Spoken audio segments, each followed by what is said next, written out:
ततः पदन्तत् परिमार्गतव्यै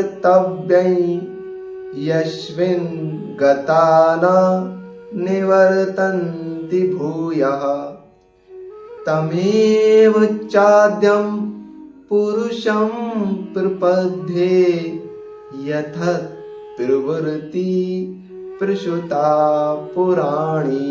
मित्रों, इस संसार में सभी मनुष्यों के अलग अलग गोल हैं, सबके अलग अलग रास्ते हैं।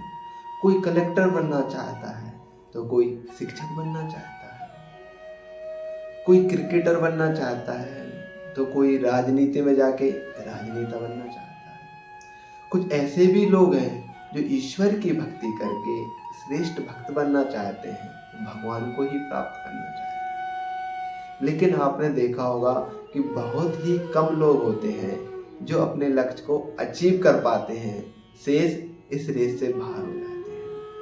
उसका कारण है कि जब हम उस रास्ते पर चलते हैं तो उस रास्ते पर जो विघ्न बाधाएं आती हैं, सांसारिक रुकावटें आती हैं, उनके कारण हम उस रास्ते को छोड़ देते हैं और आगे नहीं बढ़ पाते हैं। यही बाधा तो अर्जुन के सामने थी। उसने देखा कि मेरे सामने तो मेरे भाई बंधु खड़े हुए हैं, मेरे रिश्तेदार हैं, मैं इन पर कैसे तीर चलाऊंगा। तो भगवान श्री कृष्ण ने कहा कि पहले अपने अंदर बैराग उत्पन्न कीजिए और बैराग रूपी हथियार से सबसे पहले उन रुकावटों को काटिए, उन सांसारिक वृक्षों को काटिए जो आपके गोल तक पहुंचने में बाधा बन रही है। तो जितनी भी विघ्न बाधा हैं, पहले बैराग रूपी हथियार से उन सबको काटिए, फिर आपके सामने रास्ता क्लियर हो जाएगा। जब विघ्न बाधा है, रुकावटें कट जाएंगी, आपके अंदर बैराग उत्पन्न हो गया है, अब रास्ता तो क्लियर है, पर उस पर चलना कैसे है? कभी हम चले ही नहीं।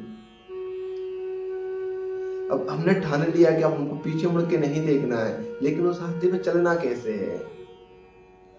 तो जो मनुष्य पीछे मुड़ के तो नहीं देखता है और उस रास्ते पर चलना चाहता है, तो भगवान श्री कृष्ण कहते हैं कि आप ईश्वर की शरणागत हो जाइए। ईश्वर की अर्थात आप क्रिकेटर बनना चाहते हैं तो आपको पता है कि विराट कोहली, सचिन तेंदुलकर पहले उस रास्ते पर चले हैं और उनको पता है कि वह रास्ता कैसा है। तो विराट कोहली, सचिन तेंदुलकर, उनकी ही शरणागत होकर आप उस रास्ते पर चलिए, वही आपके ईश्वर है। आप अच्छा कलेक्टर बनना चाहते हैं तो पहले जो उस रास्ते से निकल के एक श्रेष्ठ कलेक्टर बना है, उसकी शरणागत होकर आप उस रास्ते पर चलिए। आप अच्छा शिक्षक बनना चाहते हैं तो जो अच्छा शिक्षक रहा है उसकी शरणागत होकर उस रास्ते पर चलिए। आप भगवान को प्राप्त करना चाहते हैं तो पहले जो उस रास्ते पर गया और अच्छा श्रेष्ठ भक्त बना, उसकी शरणागत होकर उस रास्ते पर चलिए। यही ईश्वर शरणागत है। तो उस परमात्मा की शरणागत होकर जब आप उस रास्ते पर चलेंगे तो निश्चित ही रूप से आप अपने लक्ष्य को अचीव कर लेंगे, प्राप्त कर लेंगे। तो कोई भी विघ्न बाधा, संसारिक बाधा आपको नहीं रोक पाएगी।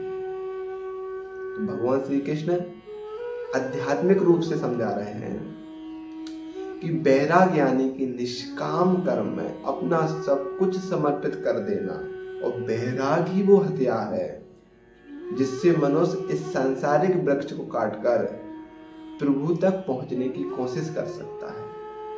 और जो मनुष्य प्रभु तक पहुंचने के मार्ग पर एक बार आ जाता है तो वह कभी वापस नहीं लौटता है। श्री कृष्ण कहते हैं कि हे अर्जुन, मनुष्य को उस परमात्मा की शरणागत हो जाना चाहिए, और जिस परमात्मा से यह आदि रहित संसार रूपी वृक्ष की उत्पत्ति है और उसका विस्तार होता है। संसार रूपी वृक्ष अगर कटेगा नहीं तो ईश्वर का रास्ता कभी साफ नहीं होगा। तो पहले बैराग रूपी हथियार से उन विघ्न बाधाओं को काटिए और अपने लक्ष्य को प्राप्त करिए और ईश्वर की शरणागत होकर जाइए। जय श्री कृष्ण।